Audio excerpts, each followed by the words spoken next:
আমরা বিএনপি করি না, কলাপাড়া আওয়ামী লীগ আছে, আওয়ামী লীগ করে অনেক লোক আছে না। তা আওয়ামী লীগের সবাইকে অন্যায় করছে, সবাইকে মানুষের উপর নির্যাতন করছে, সবাইকে মানুষের ধন সম্পদ লুট করছে। অনেক ভালো লোক কলাপাড়া আছে না। আমি যদি আওয়ামী লীগ বিএনপি করে 15 বছর কলাপাড়া থাকতে পারি, তো ওনাদেরও রাইট আছে না কলাপাড়া থাকার জন্য। আর যারা অন্যায় করেছেন তারা অনেকে পলাইছে এবং তাদের বিচার করবে আদালত, আইনে করবে।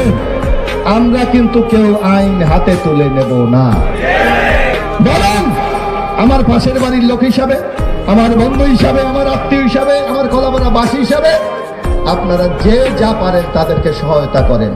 কারণ বিপদের সময় মানুষ সহায়তা করা, পাশে গিয়ে দাঁড়ানো সবচেয়ে বড় ইমানের লক্ষণ। এখন আওয়ামী লীগের পাইছেন রাস্তায় ফিরাইবেন, হবে না। কারণ তারাও কলাপাড়ার মানুষ। একটা আদর্শ বিশ্বাস করলে যদি মার খায়, কাল যদি আমরা আবার ক্ষমতার বাইরে যাই, আমরা তো মার খাবো। এই কলাপাড়া আমরা চাই না। আমরা আওয়ামী লীগ, বিএনপি, জাতীয় পার্টি, জামাত, চরমনাই সবাই মিলে আমরা ঐক্যবদ্ধ ভাবে বসবাস করতে চাই। আর লক্ষ্য একটাই, কলাপাড়ার উন্নয়ন করা। লক্ষ্য একটাই, কলাপাড়াকে ভালো রাখা। লক্ষ্য একটাই, যাতে আমরা মিলেমিশে একসাথে কাজ করতে পারি।